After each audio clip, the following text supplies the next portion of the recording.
I actually can't think of anybody better to get us started than Jeff Dickerson. Obviously, you guys know him. He works at ESPN. He covers the Bears, not only for ESPN 1000, but also for ESPN.com. He covers the Bears for NFL Nation.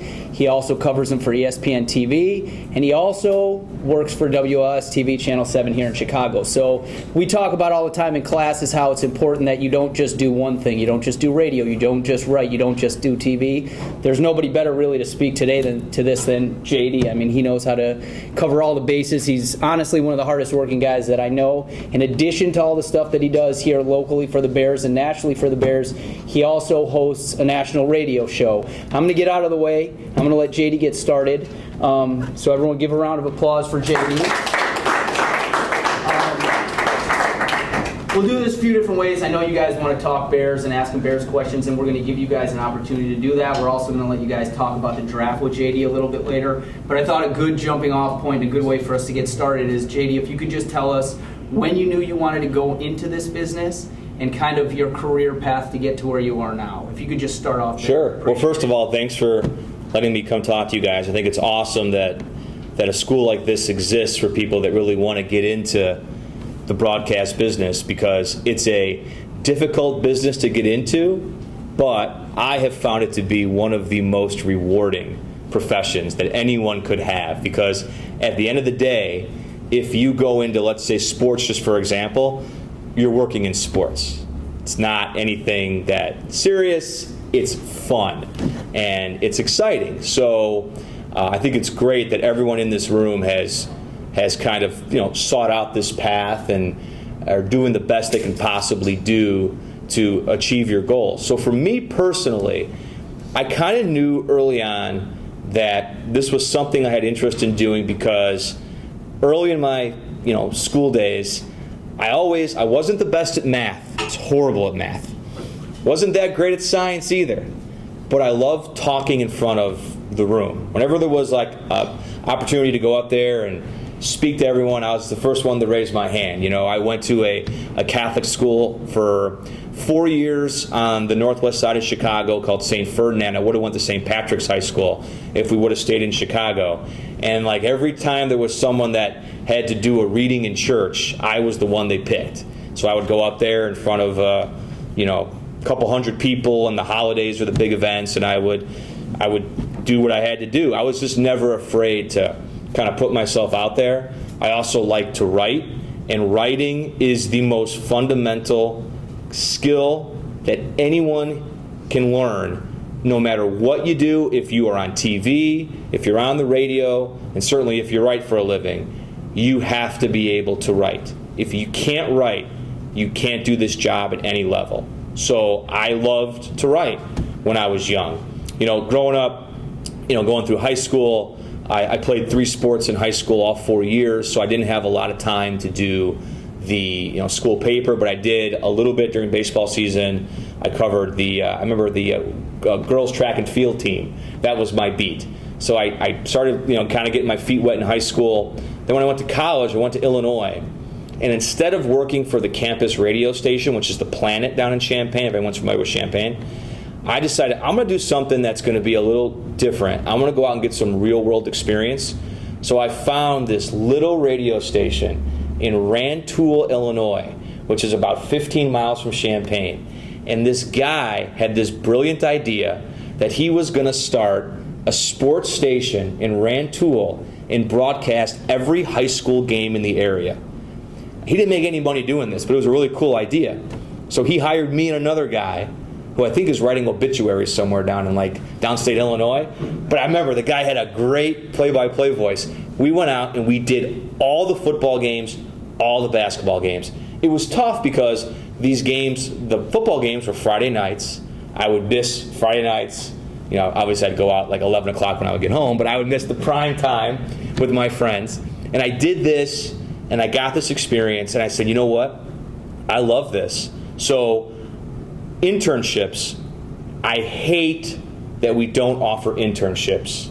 It's the worst thing that we've done, I think, at ESPN.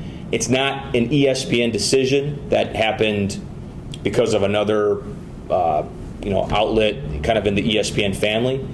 But I interned between my junior and senior year at Illinois after I got my feet wet doing the broadcasting. I interned at the Score.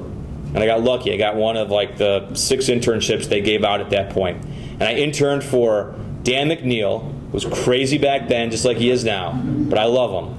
And Terry Boers, who I didn't see much. He was kind of a recluse, but whatever. He was on the show.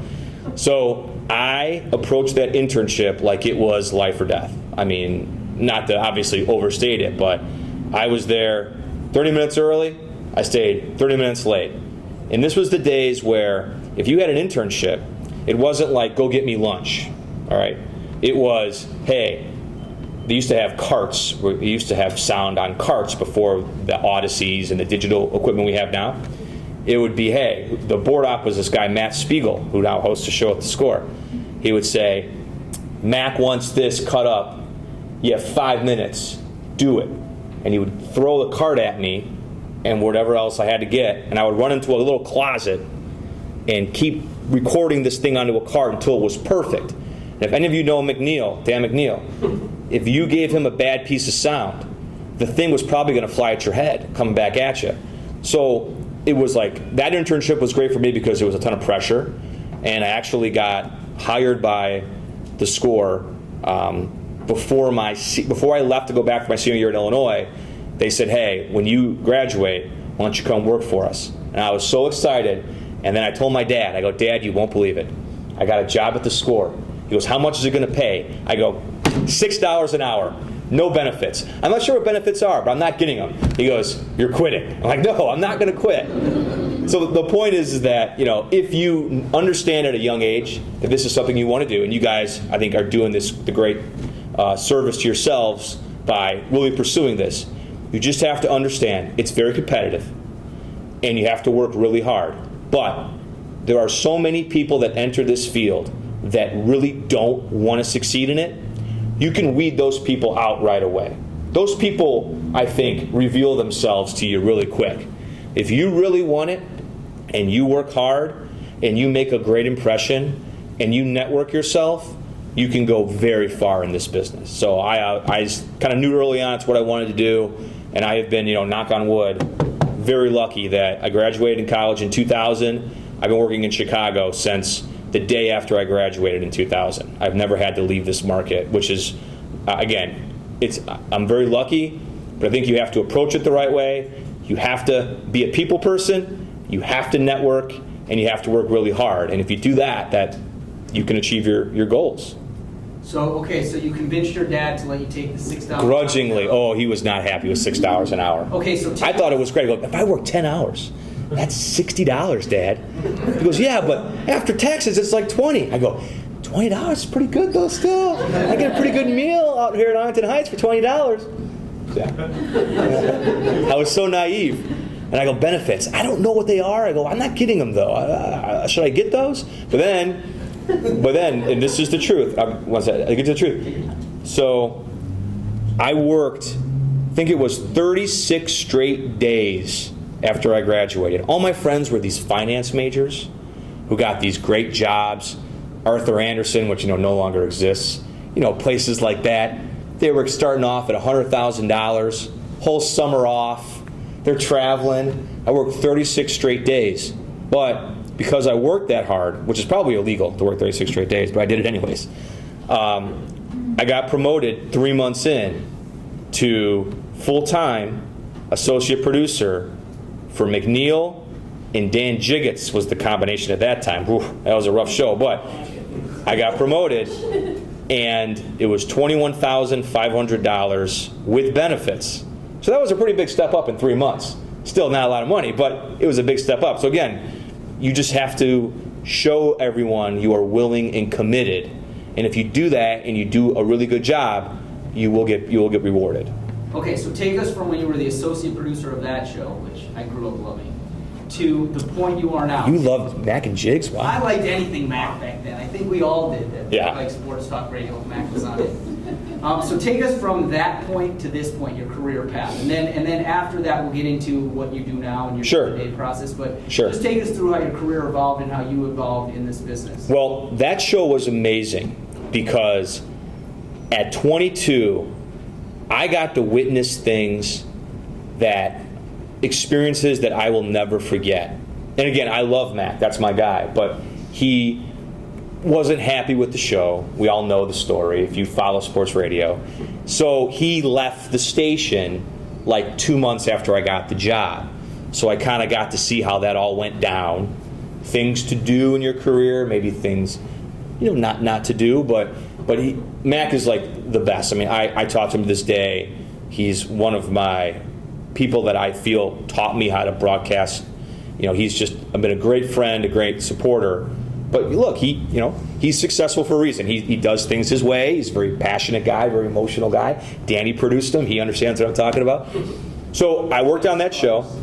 But here's the thing. But this is another example. So even though it was a lot of work and it was a lot of stress and there was a lot of pressure on that show, before he thought highly enough of me that I stayed on the show when he left, and it became Doug Buffone in Jigs, the late great Doug Buffone.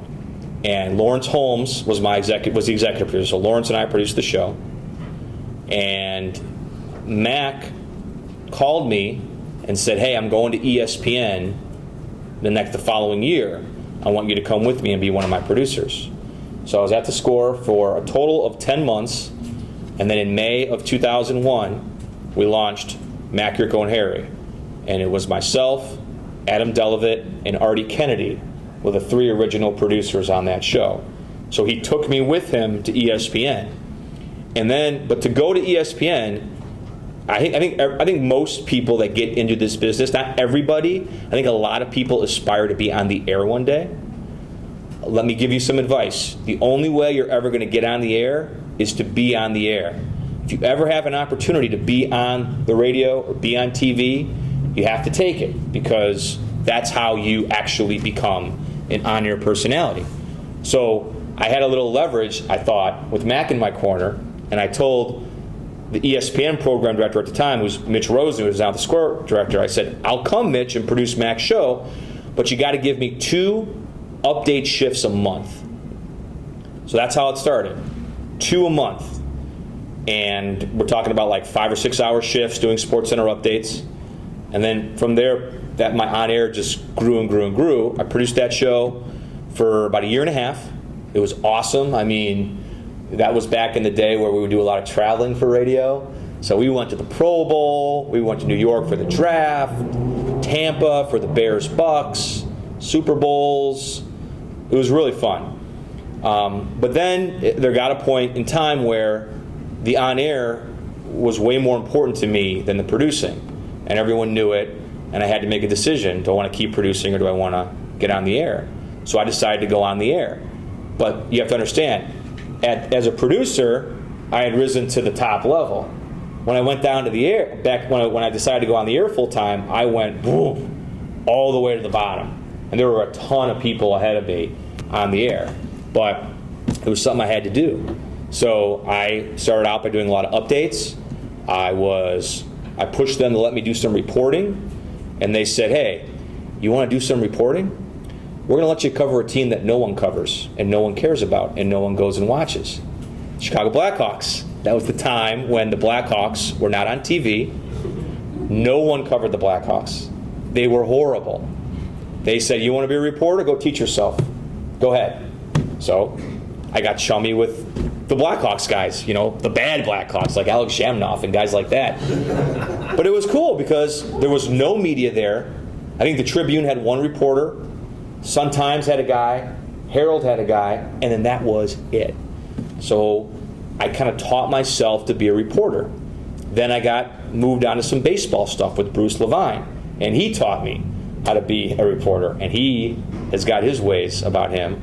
But it was awesome because Bruce has been around for like 300 years, and he knows everything, and he was so great to me. And, so that's just how it was. So it was like it got gradually kind of got more and more, and then I started hosting shows and, moved into TV, And I did that for a long, moved on the Bears in 2004.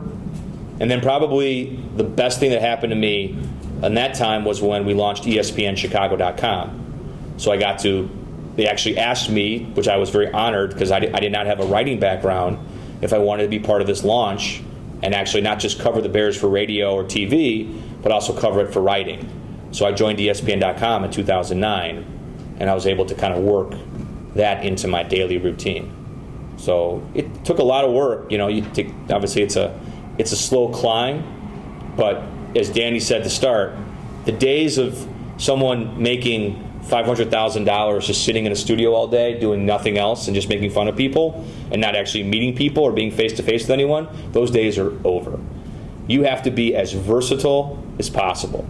You have to, again, write, comfortable being on the radio, be comfortable going on TV, be comfortable being out in the public and meeting people. Because if you want to do what I do for a living, you can't cover the Bears from your house. You cover the Bears from Hallis Hall. You go to the games. You go to the practices. You're in the locker room. You have to get to know the players. You have to get to know the coaches, the executives. So you got to have people skills. So you got to push yourself out of your comfort zone. If you're shy, that's fine. You can be shy, but you're going to have to overcome that. And you're going to have to be comfortable in these social type settings. So yeah, it took a long time, but I feel like by adding more responsibilities as I went along, it made it better overall.